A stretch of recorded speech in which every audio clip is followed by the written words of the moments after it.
Natasha. Debbie, Show. the show. Welcome to it. Just two patriotic girls.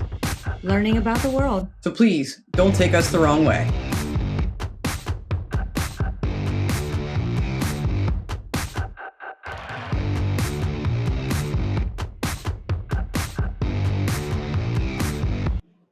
Hello and welcome to the show. Before we get started today, I just want to take a second and say thank you so much for being a part of our channel. Yes, round of applause to you guys. Thanks for supporting us for all this time we've been here. We'll be hitting our 2-year mark. Do you know when it is? I do. I don't know the exact date. I'm the You're date person. Girl. I am the date girl. August 8th is when we started our very first YouTube video, 2021. So hopefully we'll still be here. That's up to you guys. It is. So hopefully you'll keep watching. Yeah. We're coming up on that soon. Yeah, that's not far away. So Debbie's right. Thank you guys for being rock stars. Absolutely. So if you watched Wednesday's episode, well, Wednesday here in America and in the United Kingdom, well, in most other places, except for Australia and New Zealand, we did a video. We did. We did one on Darwin, the bombing of Darwin. In World War II. And that was our first time learning anything about that. It was really a heavy video, man. It was very detailed, very intricate, and just fascinatingly horrific. Mm-hmm. Well, that's perfect words for it. That is perfect. I wish I had said that during that video. But because of that, it reminded us that we kept trying to find a video on something that was asked of us a lot last year, and that was the Falklands and the Falklands War. Yeah, and we looked for videos, and most of the videos that we found had several parts to them, or they were just really, really long. They're basically mini-series, or an entire, but we didn't really want to do bunches of different videos. Now, we know we're never going to find a single video that is short, that's going to have everything in there. We've been told it's a very long, lots of information, the whole conflict. So we've been looking and looking. We don't know if we found the right one. We're hoping we did.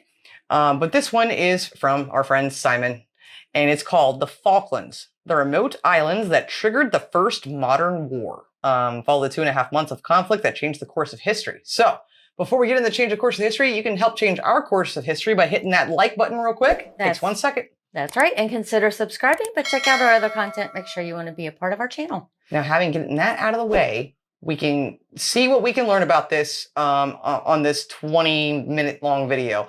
Please in the comments, let us know what else to look into. If you'd like us to look into this further, and specifically what parts, we would appreciate that. Here we go. In hindsight, it seems like such a bizarre place to fight a war. Windswept and cold islands closer to Antarctica than to Europe. A place where hardly anyone lived that didn't offer much economic or strategic value to anybody. And yet, for 3 months in 1982, the Falkland Islands were all anyone was talking about as the world watched, as the militaries of the United Kingdom and Argentina slugged it out over a place most people would have trouble locating on a map.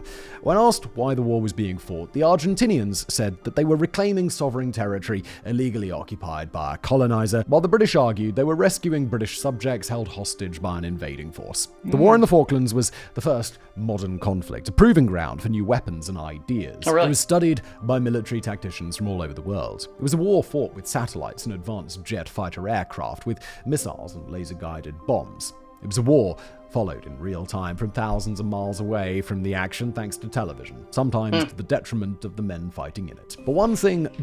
You know, I find it interesting. You said this was 1982. I was obviously alive then. I was barely alive then. I don't remember hearing anything about it, but I was only 10. So. I was at crawling. Yeah, months old.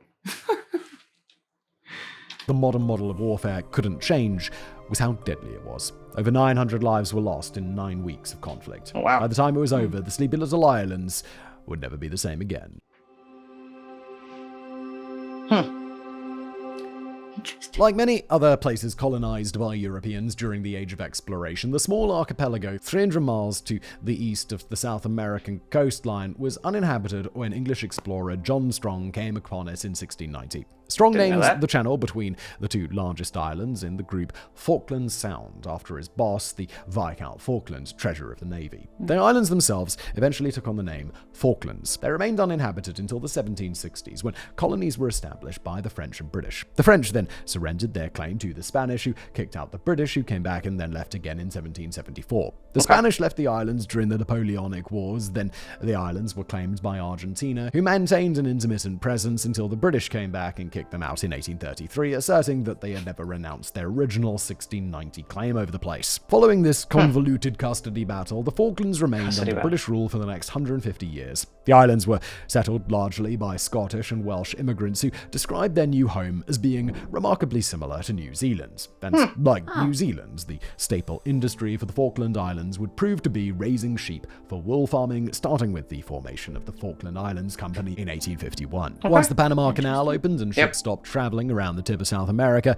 sheep farming would become the Falklands' only industry, with over 80% of the land area used for the practice and an average of 300 sheep for every resident of the island. Wow. The only town of any size in the Falklands is Stanley. Over 80% of the island's population lived there, though that isn't saying much. In 1982, that figure was 1,500 people. The rest is colloquially referred to as camp. The dozens of small settlements, mostly sheep farms, that are dotted throughout both East and West Falkland. At the time, no roads outside of Stanley were paved, and in many places no roads existed at all. People got around on horseback or maybe by dirt bike if they could afford one. Almost everything needs to be imported: food, fuel, building materials, vehicles, furniture, electronic equipment. Quite simply, the Falkland Islands are as close to the middle of nowhere as it is possible to get on Earth. Yeah, they seem pretty secluded, and Remote, that's interesting that most of the people did live in Stanley, is what I was hearing there. When he mentioned New Zealand, it kind of looks like New Zealand, the greenery and everything. It does. This is interesting. I knew nothing about the Falklands, so here we go. Wow. Learn a lot already.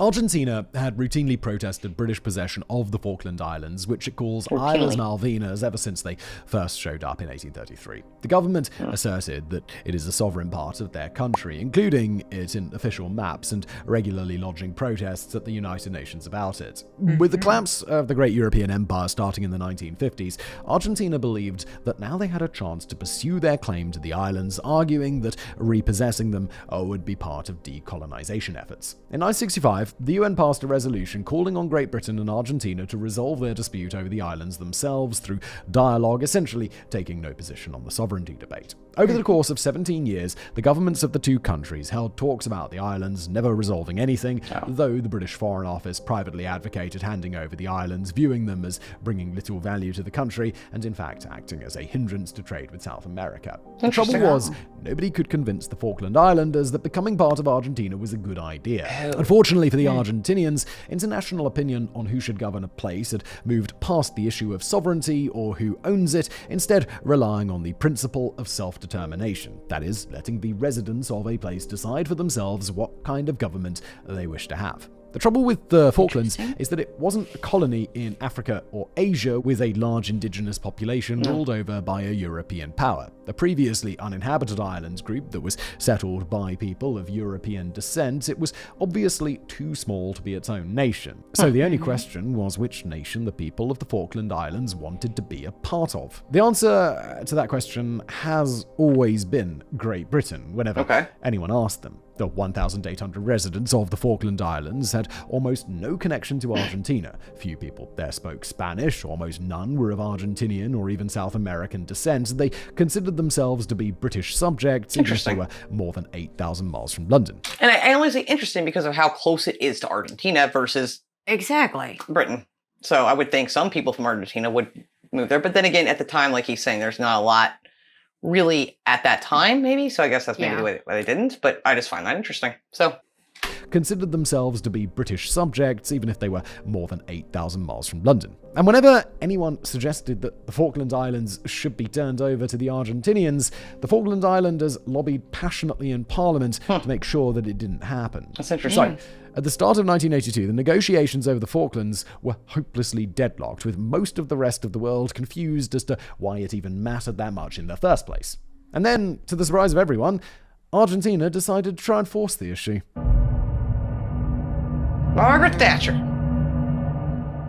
Argentina had been ruled by a military junta since 1976, a junta that was growing increasingly unpopular at home because of a worsening economic crisis, as well as brutal repressions instituted by the military as part of their dirty war against so-called subversive elements, which led to the deaths of between 9,000 and 30,000 people over a 10-year spree of state-sponsored terrorism. The junta, headed by General Leopoldo Galtieri, believed that reviving the issue of Los Malvinas would distract the Argentine populace from the discontent at home, lending legitimacy to the military government and instigating a wave of patriotic fervor throughout Argentina. They decided to invade the Falklands, occupying them by force. They believed that while the British would protest vociferously, they wouldn't care enough to respond militarily to the occupation. On April the 7th... Sorry, but I'm only laughing. Shouldn't be. It's war. It's not funny.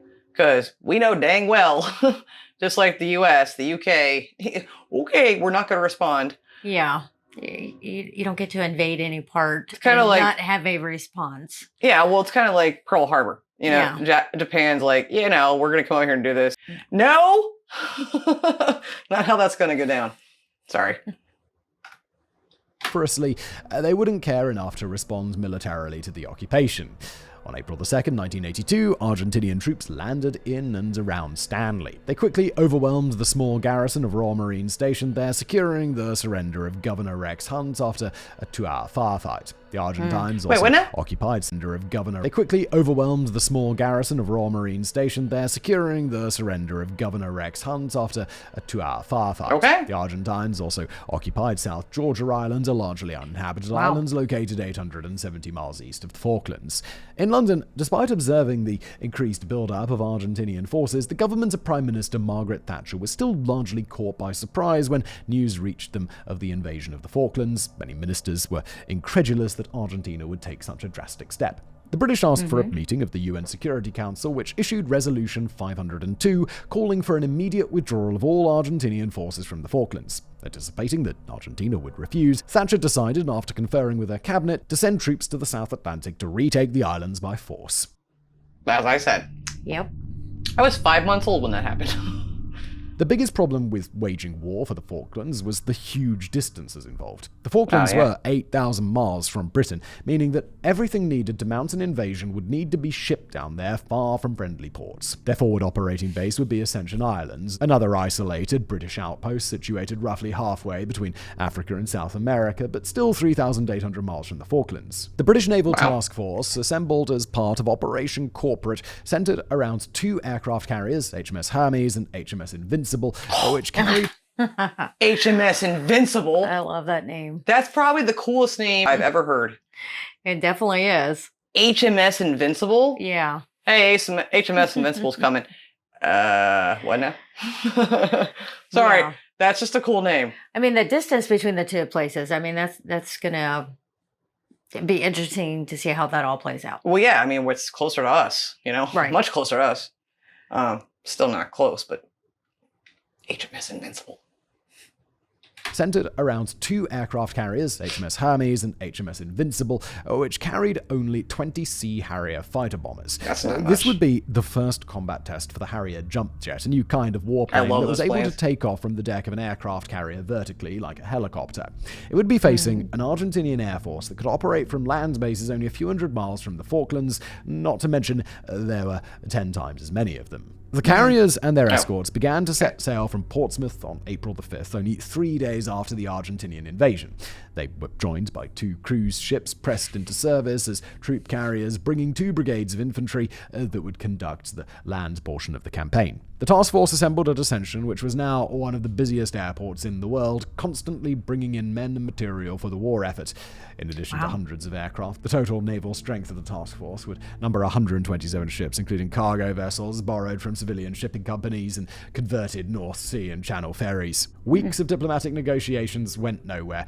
Just as the junta expected, the occupation of the Falklands was wildly popular within Argentina, and they had no intention of giving them up. On the other hand, the British public, for the most part, was behind their government's actions as well. So when the carrier battle group, commanded by Rear Admiral John Sandy Woodward, set sail from Ascension on April the 18th, it was with the intention of going to war. It was the first amphibious operation of this scale conducted by the Royal Navy since the ill-fated Suez Canal expedition in 1956. While the carriers were still moving into position, a small group of commandos were preparing to recapture South Georgia Island from the Argentinians. The shooting war began in earnest on April the 25th when a submarine, ARA Santa Fe, was spotted and attacked by British helicopters, damaging it severely enough that it was forced to dock at the main South Georgian port of Grytviken. Commandos already on the island had surrounded the Argentinian garrison, and a display of force was enough to convince them and the crew of the submarine to surrender without further resistance. It was a cheap victory for the British. They had lost 2 helicopters that had crashed during the operation but suffered no casualties.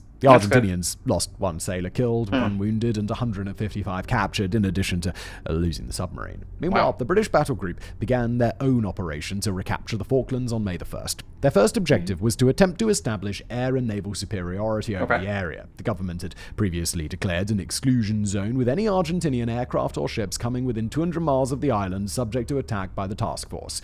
Argentina, meanwhile, scrambled both their air force and their navy to try and destroy the British ships, especially the 2 aircraft carriers. If they could take those out, the rest of the task force would be forced to withdraw. Yeah. This is not going to go well.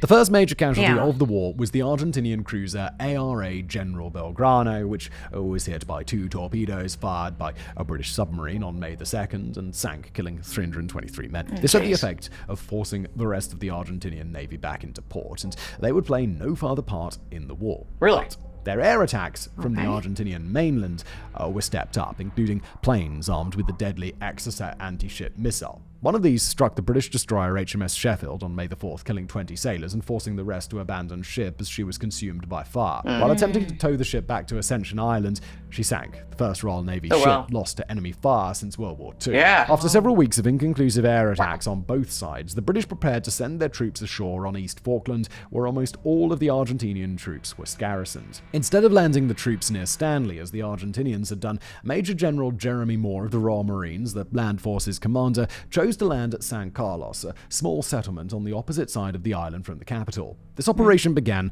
on May the 21st, with the Navy ships positioned to protect the landings from Argentinian aircraft. The Battle of San Carlos was mostly fought between the British ships and the Argentinian Air Force, which repeatedly bombed the ships in the harbor, attempting to disrupt the landings. The place would be forever after known as Bomb Alley. It lasted for 4 days, with the British successfully repelling the Argentines and establishing a beachhead, shooting down 22 aircraft in the process. But the victory came at a price. 2 frigates, HMS Ardent and HMS Antelope, and the destroyer HMS Coventry were all hit and sank, while 49 men were killed. Meanwhile, another Exocet attack sank the cargo ship Atlantic Conveyor, killing 12 crew members and sending a lot of supplies to the bottom, including 9 helicopters. The Argentinians made one more attempt to sink one of the carriers with their last Exocet missile on May the 30th, but they missed, ending the most direct threat to the task force. Now the focus... I was just going to say, that would have been very hard to fight and compete against all those aircraft from just a ship. I mean, they're so much closer. Their land's right there. They can get their planes up and going. And when you have to ship all your stuff down there, that would be tough. I find it fascinating how this was literally just between the UK and Argentina, and no one else touched this thing. Which I can completely understand why, neutrality here. It's no one else's war. Right. But I find it interesting. I was thinking about that randomly, but, this is, intense. And like I said at the beginning of the video, I think we both did. We know we're not getting the full story here. We know this is a short video. So again, please let us know in the comments, what we're missing, what you think, if you want us to look further into this. And what parts of this should we look into? Right. Yeah. I mean, and also I just want to say too, loss of life, both sides. Oh, our deepest respects to everyone. It's just, it's war. War sucks. Hate wars. It definitely does. And, we have the deepest respect for the militaries, and please just remember that. 30th, but they missed, ending the most direct threat to the task force. Now the focus of the war would switch to the land operation. Oh, okay. Cherry berries and Okay, cherry berries. The Argentinian army was mostly made up of conscripts, 19-year-old men that were required to serve 12 months in uniform, overseen by career officers and NCOs. The class of 1963 had been supplemented by the class of 1962 for the Falklands War, as the command of Brigadier General Mario Mendonez grew to 13,000 soldiers, though some of the army's best units, including battalions trained to fight in the Andes Mountains that might have been better suited to the cold conditions of the Falklands, were left in Argentina because of border tensions with neighboring Chile. The young privates were known affectionately by the Argentine public as Chicos. Initially opposing the Argentinians were the 5,000 men of Britain's 3 Commando Brigade, a mixed unit of Royal Marines and soldiers from the Parachute Regiment. There was quite a bit of rivalry between the two. The Marines referred to the Paras as cherry berries because of their red berets, while the Paras retaliated with cabbage heads for the Marines since they wore green ones. Okay, just a quick question. Is that still a thing? Do they still get called that? Yeah. Is there still a rivalry? I think that's cute. I think it's cute. It is cute. It's cute. It's fun. It's fun because it's like, it's harmless fun. Yes. Well, is it though? I always have to watch what I say because I'm like, but is it? It should be mainly harmless. Retaliated with cabbage heads for the Marines since they wore green ones. But they were among the UK's best ground troops, the country having transitioned to an all-volunteer military in 1963. Some had seen service in Northern Ireland during the worst of the Troubles and were highly trained, but most had never been to war before. The Argentines were concentrated in 2 areas on East Falkland. The bulk of their forces were in and around Stanley in the east, while a sizable detachment of 1,200 troops were stationed at Goose Green on a narrow isthmus on the western side of the island. General Moore's plan called for the troops to march overland across the island to surround the Stanley defences, but first Goose Green needed to be taken. The job was assigned to the 2nd Battalion Parachute Regiment. 2 Paras commander Lieutenant Colonel H. Jones wasn't a happy man on the night before the attack. The BBC had mistakenly announced over the radio too early that Goose Green would be attacked by his unit, putting the Argentine defenders on alert. Seriously? Jones threatened to sue everybody involved with the mess-up when he got home. He never got the chance. The Battle of Goose Green was a bloody affair that lasted for 15 hours. The Paras had to make a frontal assault on prepared defense positions because of the narrowness of the terrain. 18 attackers were killed, including Colonel Jones, who would posthumously be awarded the Victoria Cross, the country's highest award for gallantry. Between 45 and 55 Argentinians were also killed, and over 100 were wounded before the battle was over, and the remaining soldiers, over 900 in all, surrendered. Victory in hand, the British troops advanced on Stanley largely unopposed until they reached a series of defensive positions on the outskirts of the town on high ground. 3 Commando Brigade was joined by 5 Brigade, which included battalions of the Scots and Welsh Guards who had been pulled from ceremonial duties guarding the Queen at Buckingham Palace to fight in the Falklands. The Gurkha Rifles, known for carrying a distinctive knife from Nepal called a kukri, were also involved. I was just going to ask if the Gurkhas had been involved in that. I remember this, that they had when we did that video on the Gurkhas. I remember some comments of people saying that. Yeah. I can't remember specifically what they were now, the comments, but I did send this to them like, oh yeah, wait a minute. Love the Gurkhas. Such respect for the Gurkhas. No, but he was just saying how they were pulling the ceremonial guards away to come into, from guarding the Queen. And this is exactly what we said when we watched the videos on the Royal Guards and things like that. How we were like, these are soldiers first. They're not, exactly. And then there's so many idiot tourists. Yes. That they're real hardcore soldiers. Go to war. They can do all the hard stuff. They're not there just for show and amusement and just to get a picture with. And that always ticks me off when I see that stuff. Like, I don't know. These people have went to war. They have put their life on the line. And yeah, they are trained. Yeah, highly trained. And I wouldn't. Yeah. So anyway. Known for carrying a distinctive knife from Nepal called a kukri, were also involved. Battle for Stanley. That looks rough.